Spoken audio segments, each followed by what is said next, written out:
السلام عليكم ورحمة الله وبركاته، يا صباح الفل عليكم. أتمنى يا رب كل اللي يشوفني يكون بخير، ومعلش سامحوني لو أنا بتأخر في الفيديوهات. الفترة اللي فاتت كنت تعبانة شوية وضغط شغل وحاجات كتير كده. يلا ربنا يعين كل واحد على حاله والله المستعان يا رب.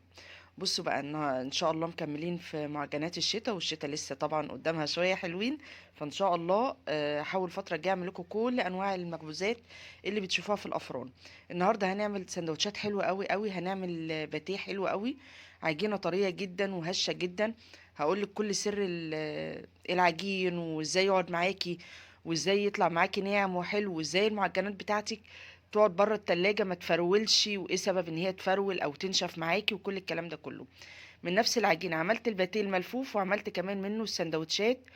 وهقولك يعني ايه اللي انا قابلته في الاتنين، وايه كان احسن بصراحة. هما الاتنين زي بعض والاتنين زي الفل، بس ايه اللي انا فضلته احسن او حبيته احسن، المقفول ولا الملفوف. خلاص الاتنين حلوين، وهقولك كمان ايه الغلطة اللي انا وقعت فيها علشان لما تحبي تعمليه. يلا نسمي بسم الله ونصلي على الرسول الكريم، ونقول اللهم صل وسلم وبارك على سيدنا محمد وعلى اله وصحبه اجمعين، ونخش على المقادير على طول. قبل ما ابدا المقادير بتاعتي، حابه اقول لكم حاجه مهمه قوي. بصوا بقى، ناس قالت لي يعني كنا بنتكلم مع بعض اصحابي يعني، وقالوا لي على موضوع الميه، ان هم في الشتاء بينسوا يشربوا ميه. خلاص، وطبعا قلة المية بتعمل مشاكل كتير في الجسم احنا عارفينها، ومش محتاجين اقول لكم بقى اهمية المية وشرب المية والكلام ده كله. واغلبنا كان بينسى يشرب مية كتير في الشتاء، وانا كنت منكم، بس هقول لكم تجربة انا عملتها. والحمد لله بشرب كمية كويسة من المية كل يوم. بصوا بقى، انت دايما اعملي ازازه لنفسك كده، والازازه دي خليها معاكي في كل حته في الشقه. يعني دخلت المطبخ، قعدت في الصاله، دخلت في الغرفه بتاعتك، داخله تنامي خليها جنبك. خلي ازازه الميه دي ملازماكي طول ما انت في البيت. خلاص، طول ما انت بره البيت خليها دايما في شنطتك. كل شويه كده طول ما هي قدامك اشربي منها. حتى لو انت مش طول ما هي قدامك وبتشربي منها، هتلاقيها بقت عاده ومش هتنسيها ابدا. دي حاجة أنا جربتها والله العظيم، وعلى طول إزازة المية طول ما هي قدامي فعلا. خلاص، لدرجة إن أنا مثلا لو دخلت المطبخ أو مثلا قعدت في مكان في الشقة، لا، ولما ما لقيتهاش، يعني بلاحظ ان هي مش موجوده معايا، بقوم اجيبها. خلاص، دي بس كانت تجربه بسيطه كده، حبيت اقولها لكم وان شاء الله تنفعكم. شرب الميه مهم جدا جدا جدا لحاجات كتير طبعا في الجسم. انتوا مش محتاجين ان انا اقولها لكم، اكيد كلنا عارفين المعلومات دي. يلا بقى نخش على الوصفه بتاعتنا. وهشتغل النهارده على كيلو من الدقيق، حابه تشتغل على نص كيلو اللي يريحك، حابه تشتغل على اكتر اللي يريحك. مقاديرنا بسيطه جدا جدا. بصوا بقى، معايا كيلو من الدقيق، معايا كيس الخميرة، معايا فانيليا، معايا كمان 3 معالق كبار من السكر، ومعايا تلت كوباية من الزيت، وكوباية حليب وكوباية مية. ممكن استبدل الاتنين بمية، ممكن الحليب استبدله بعلبة زبادي، وممكن استبدله بلبن الرايب، مفيش اي مشكلة. مفيش ده ولا ده. ممكن تستبدلي تخليهم ميه، وتحطي مثلا معلقتين 3 لبن بودره لو انت حابه، يعني لو انت حابه تعززي القيمه بتاعتها. خلاص، مفيش لبن بودره، مفيش حليب، مفيش زبادي، مفيش رايب، هيتبقى معاكي زي الفل. اعملي بميه وبس على كده. تمام. طيب، ينفع اخلي الاتنين لبن؟ بص بقى، انا دايما في المعجنات يا جماعه بحب احط ميه. يعني حط لبن زي ما انت عايزه، بس لازم احط ميه. الميه بتطري لي العجينه، بتخلي عمرها يطول معايا، ما بتخليهاش تفرول ابدا. فلا، لازم الميه ضروريه جدا جدا في اي معجنات انت بتعمليها. خلاص، فلا، حطي كوبايه من الميه، حطي كوبايه من الحليب. هنشوف الدقيق بتاعنا هياخد في الاخر قد ايه وهقول لكم. خلاص. طبعا الدقيق، يعني في دقيق بياخد اكتر، في دقيق بياخد اقل، على حسب نوعية الدقيق. فانت دايما امشي بالتدريج. حطيت كل المواد الجافة كده على بعض وهقلبهم. الزيت على الدقيق، على على ذرة الملح، على على الخميرة، على كمان الفانيليا. الفانيليا هتخلي لك طعمها حلو قوي. بس، وهبدأ كده اديهم تقليبة، وهبدأ بقى انزل بالكوباية التانية كده. يعني انا حطيت كوباية الحليب، والكوباية التانية بنزل كده بالتدريج زي ما انتوا شايفين. بعمل ايه بقى؟ بص، عشان العجينة بتاعتي كنا قلت لكم الكلام ده قبل كده، بس انا هعيده كل مرة علشان اللي اول مرة يشوفني. هنا كنت هنسى طبعا معلقة الخل، ومعلقة الخل دي ضرورية جدا في اي معجنات، ده محسن طبيعي. عشان المعجنات بقى او العجينه بتاعتك تطلع ناجحه، حتى لو انت هتعملي بايدك، يعني سيبك خالص من العجان. لا، انت مثلا هتعجني بايدك، تعجني شويه وتريحي شويه، تعجني شويه وتريحي شويه. ليه بعمل كده؟ علشان اربي عرق او انشط الجلوتين اللي في الدقيق. جلوتين يعني ايه؟ يعني العرق بتاع الدقيق. ده بيخلي معاك العجينه ناجحه جدا، بيخليها طريه، بيخليها ما تفرولش، بيخلي عمرها يطول بره التلاجة. آه، حتى واحنا في الشتاء ما بتنشفش معاكي بسهوله، يعني لو قعدتيها اسبوع ما بتنشفش معاكي. عجنت كويس جدا جدا جدا، سبتها بقى لما تختمر. ومن اسباب برضو نجاح العجين ان انت تعجني كويس قوي. ريحي ايدك وعجني، وريحي وعجني، مفيش اي مشكله، بس المهم تدي العجينه حقها في العجن كويس قوي. لازم تبقى بتمط معاكي، ما ينفعش تشد العجينه تروح مقطعه منك، ما ينفعش، لازم تمط معاكي. طيب الكيلو ده خد معايا قد ايه؟ خد كوبايه الحليب، وخد كوبايه الميه، وخد كمان حوالي نص كوبايه ميه تاني. يعني خد حوالي كوبايتين ونص. ما تلتزميش بالسوائل قوي، لان انت ممكن الدقيق بتاعك ياخد كوبايتين بس، ممكن ياخد كوبايه ونص، ممكن ياخد كوبايتين الا ربع، ممكن ياخد الكوبايتين وشويه. تمام. فدايما حطي السوائل بالتدريج، ما تخليهاش تخونك يعني. فدايما بالتدريج كده حطي، وخلي ملمس العجينه طري معاكي بس ما يلزقش في ايدك. خلاص، هنا بعد ما اختمرت كويس، بصوا ما شاء الله العجينه حلوه قوي. قسمتها لنصين، وهبدا بقى اعمل النص اللي هو الفطاير الملفوفه، والنص التاني هعمله اللي هي السندوتشات المقفوله. الحشوات اللي يريحك. انا بالنسبه لي هحشي جبنه، طبعا هبدا افرد كده. في حاجه كمان مهمه قوي، لو انت بتفردي كده لقيتي العجينه بتاعتك عامله زي الاستيك وعماله كل ما تفردي تلم معاكي، كل ما تفردي تلم معاكي، يبقى هي ما استريحتش. يبقى حضرتك هتلميها وتسيبيها لما تستريح. تاني هتلاقيها فردت معاكي. بصوا بقى، معايا حوالي نص كوبايه من الزبده. وعايزه اقول لكم الزبده انا ما استخدمتش النص كوبايه كلها، انا استخدمت يعني اقل من كده. خلاص، بس كنت مجهزه نص كوبايه من الزبده وسايباها بدرجه حراره المطبخ كده، يعني سايباها لينه، ما ينفعش تبقى جامده ولا سايحه اللي هي سخنه. تمام. وعايزه اقول لكم كمان ان الميه اللي استخدمتها في العجين كانت ميه دافيه. اوعى ابدا تحط ميه سخنه علشان ما تفسدش الخميره بتاعتك. بصوا حطيت هنا جبنه، ودي جبنه عملت ميكس كده ما بين الجبنه الاسطنبولي وما بين الجبنه اللي هي التلاجة العاديه، وقلبتهم مع بعض كده وحطيتهم في كيس، يعني علشان ايه؟ تسهل معايا الموضوع شويه، انما ممكن تحطي بمعلقه عادي يعني ما تحبكيش الموضوع قوي. وهبدا بقى الفهم زي الرول. طيب ايه فايده الزبده هنا؟ ان هي بتورق لي الفطيره بتاعتي او اللقمه بتاعتي، بتورقها وبتخلي طعمها حلو قوي قوي. خلاص، فيا دوبك بعمل مسحه زبده كده، وبعد كده اروح حاطه الحشوه بتاعتي. طبعا الحشوه بقى ممكن تحطي اي حشوه، لو حابه تستبدلي الجبن بعجوه مفيش اي مشكله، حابه تستبدليها بنوتيلا مفيش اي مشكله. خلاص، بس انا عاملاها مالحه يعني علشان تنفع بقى في الفطار بقى في العشاء واحنا قاعدين كده مع كوبايه الشاي، انما اي حشوه تنفع مش هتقول لا. يلا هبدأ بقى اقفل الاطراف كويس قوي قوي زي ما انتم شايفين، وحاولي ما توصليش الزبدة لاخر طرف العجين، يعني عشان تقفل معاكي بسهولة. وبدأت كده الفها رول كويس قوي وافرد فيها، الفها رول وافرد فيها. وهبدأ اقطعها بقى، اقطعي بقى التقطيع اللي انت عايزاها، واعملي حساب ان هي لسه هتنتفخ معاكي ولسه هتخمر تاني معاكي. فانا قطعتها حوالي 3 صوابع، يعني ممكن بقى تعملي اقل اكتر زي ما انت عايزة. وهبدأ أقفل كده، أتبت على التقفيلة تاني اللي أنا مقفلاها، وأبدأ أرصها في الصاج. طيب إيه بقى الغلطة اللي أنا غلطتها أو مش غلطة؟ بس إيه يعني الحاجة اللي قابلتني في التسوية؟ إن أنا زودت الجبنة. فلما زودت الجبنة في منها طلع أثناء التسوية. هي ما أثرتش ولا أي حاجة وزي الفل، بس طلعت شوية من الجناب، لأن دي طبعا باتيه ملفوف، فالجناب عندي يعني زي ما انتم شايفين مكشوفة اهي، مش مقفولة عليها ولا أي حاجة. فالجبنه لما كترتها طلعت من الجناب شويه مش كتير. خلاص، فخدي بالك لما تحشي الحشوه بتاعتك ما تكترهاش، خصوصا في الحاجات المعجنات اللي هي بتكون مفتوحه او معموله رول زي اللي انا عاملاها دي.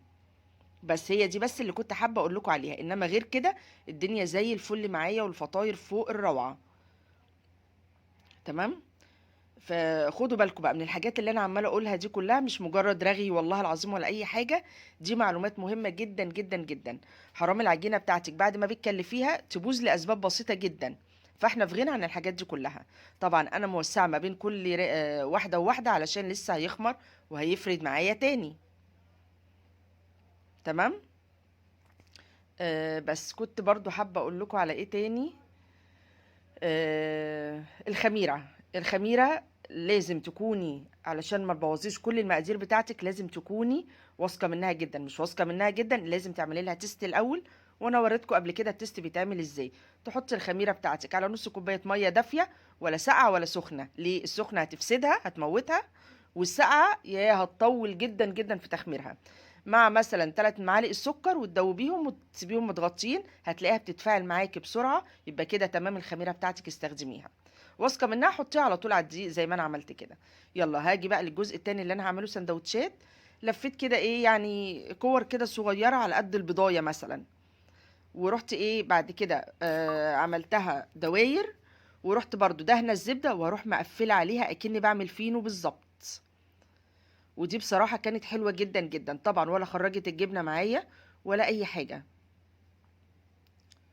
فعجبتني قوي بصراحه. اهو لفيها وتبتي على القفله بتاعتك كويس من الجناب ومن ورا. وبعد كده ايه بططيها بسيط كده، وحطيها. ولما تيجي تحطيها في الصينيه بتاعتك تحطيها مكان القفله. فاهميني طبعا، والصور اهي موضحه الدنيا. او افردها ممكن بقى تفرديها بايدك، يعني مش لازم بالنشابه ولا اي حاجه. افرديها بايدك كده، وما تخليهاش ولا رفيعه ولا سميكه. يعني خليها كده متوسطه. ويلا فرشه زبده كده بسيطه، وحشوه الجبنه بتاعتك، او زي ما قلت لك الحشوه اللي انت عايزاها. ولو عايزه تعملي حشوه الجبنه دي، ممكن تحطي على الجبنه زعتر، او ممكن تحطي حبه البركه، او ممكن تحطي كمون، او ممكن تحطي شمر. لو حابه طعام الجبنه بتاعتك. خلاص. اتمنى يا رب كل المعلومات اللي بقولها تكون واضحه. اللي ليه اي سؤال يكتبه لي، وانا هجاوب عليه على طول. بس ما تنسونيش باللايك يا جماعه، اللايك ورفع الفيديو والشير للفيديو. يا ريت كل اللي عنده جروب، يا ريت كل اللي عنده مثلا صفحه على الفيس، ينزل مثلا الفيديوهات دي كل يستفاد منها. تمام اهو. بس وابدا الف كده. بس وطبعا ببدأ من أول واحدة أنا عملتها، يعني من أول كورة أنا عملتها ببدأ بيها. وعايزة أقول لكم كل ما العجينة بتاعتك بتستريح بتبقى فظيعة، بتبقى حلوة قوي. بتساعدك في الفرد وفي التشكيل وفي كل حاجة. يلا ببططها كده تبطيطة بسيطة كده. وزي ما قلت لكم بقفل بتبت يعني على القفلات كويس قوي عشان ما تفتحش مني في الفرن ولا لما ترتفع تاني. بس بصوا، عايزه اقول لكم ان نص كوبايه الزبده اتبقى منها. يعني انا ما خدتهاش كلها، يعني كيلو دقيق استخدمت فيه اقل من نص كوبايه زبده. يعني هي مش مكلفه خالص وحلوه جدا جدا. اهو. ان شاء الله الفتره الجايه هعمل لكم معجنات شكلها حلو. ان شاء الله تعجبكم. بس ادعوا لي بس بتيسير الامور كده وصلاح الحال. بس يا رب انا والمسلمين اجمعين يا رب. بصوا، اللي هلاقيها حاسه ان هي لا قفلتها مش حلوه، لا هتبت عليها تاني. وخدوا بالكم لما الزبدة بتيجي على الحروف ما بتقفلش كويس. أهو. طبعا شكرا لكل اللي بيقول لي كلمة كويسة، شكرا لكل اللي بيجبر بخاطر حد. ربنا يا رب يجبر بخاطرنا جميعا. آه الكلمة الحلوة يا جماعة وجبر الخواطر. والناس اللي بتشوفني كده في صمت، يعني مش هتخسري حاجة لو قلت لي كلمة كويسة كده تشجعيني بيها ان انا انزل فيديوهات تاني. طبعا اليوتيوب دلوقتي القنوات كتير جدا، ما بيشجعش ان هو اصلا ان انت تنزلي قنوات. فانا يعني انا بنزله علشان حبايبي اللي بيطلبوا مني، والله العظيم انت ما بتنزليش فيديوهات ليه؟ انت ما بتعمليش وصفات ليه؟ احنا في حاجات بنرجع للقناة ونشوف وصفاتها جميلة. ف يعني كفاية ان حد مثلا يقول لك كلمة زي دي خليكي تشجعك ان انت تنزلي له وصفة، او حد طلب منك حاجة اعملي لي كذا عايزة اشوفها. انما اليوتيوب مش مشجع خالص خالص ان انت تنزلي فيديوهات بصراحة. يعني مخلي نفسي مسدودة ان انا انزل. بصوا بقى هنا الوش شايفين اختمرت ازاي؟ عشان كده بقولك لازم توسعي. هنا معايا شوية حليب كده. ممكن تدهني الوش بصفار بيض، بحليب، ممكن حتى بمية بسكر على فكرة. يلا هدهن صاج صاج كده، واروح جايبة شوية سمسم، وممكن كمان حبة البركة، واروح ايه حطاهم من فوق كده عشان يلزقوا. وممكن شويه اللبن اللي انت عملتي بيهم الوش دول تحطي فيهم مثلا ايه شويه نسكافيه او شويه قهوه، لو انت عايزه الوش بتاعك ايه يبقى غامق شويه. في الوقت ده طبعا الفرن بتاعي سخن، وهوريكم الفرن بتاعي انا مولعاه على حراره ازاي، او درجه الحراره هتبقى عامله ازاي. وادي السندوتشات المقفوله بدات اهي تختمر معايا، وبرده نفس القصه هحط لها من فوق سمسم كده.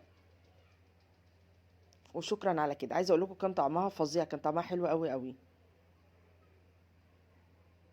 الناس اللي طلبت مني البيتي فور عينيا حاضر هعمله لكم والله ان شاء الله قريب. الله المستعان يعني ان شاء الله. مش ناسيه والله، كل اللي بيطلب مني حاجه انا مش ناسياها والله، هعملها لكم حاضر. يلا بقى نشوف بقى التسويه بتاعتنا. اهي شايفين بتختمر ازاي. طبعا الحجم ده كان كويس جدا. يلا انا بالنسبه لي بستخدم الفرن اللي انا وريته لكم قبل كده، انا بحب التسويه فيه جدا جدا. مولعاه من تحت على نار اهي زي ما انتم شايفين هاديه، ومولعه كمان الجوانب بتاعته. الفرن سخن معايا يعني مولعاه من 10 دقايق كده. لازم اي معجنات عندك تخش على فرن سخن. الفرن ده طبعا انا بحب اسوي فيه اي معجنات، بس لو مش موجود مفيش اي مشكله، هتسوي في فرن البوتاجاز. وعايزه اقول لكم ان انا قبل ما اجيبه كل شغلي كان على فرن البوتاجاز يعني. لو على فرن البوتاجاز بسخن برضو البوتاجاز كويس جدا، واروح مدخله يعني منزله الشبكه فوق الصاجه على طول، مش مخليه الصينيه بتاعتي على الصاجه، لا، مخلياها فوق الصاجه على طول. واروح مدخلاها. هو اول واحد بس اللي بياخد وقت شويه، بعد كده الفرن بيكون سخن، والباقي ما بياخدش وقت معاكي ولا اي حاجه.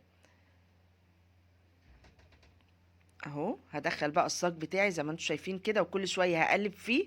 واللي انا بعمله في الفرن ده هو اللي انت هتعمليه برضو في فرن البوتاجاز العادي، ان انت كل شويه هتقلبي الصاج بتاعك. درجه الحراره اهي من الجناب وسط، ومن تحت وسط. واول لما احس ان هي خدت لون من تحت والجناب لسه، ههدي من تحت واعلي الجناب شويه. طبعا انت في فرن البوتاجاز في الشوايه، ماشي، لما تحسي ان هي خدت لون من تحت تروحي مشغله الشوايه على الهادي، تاخد اللون اللي انتوا هتشوفوه معايا ده. وبألف هنا وشفا، واول ما تطلع غطيها على طول علشان تفضل طريه معاكي. انا ما ببخش ميه ولا اي حاجه، انا بغطي بس اللي بيخرج بغطيه، ما بحركوش من الصاج او من الصينيه غير لما يبرد تماما. شايفين؟ في منتهى الجمال، حلو جدا ومورق من جوه، والعجينه طريه. بصوا شايفين اهو، معنى كده ان هو استوى معايا كويس قوي قوي.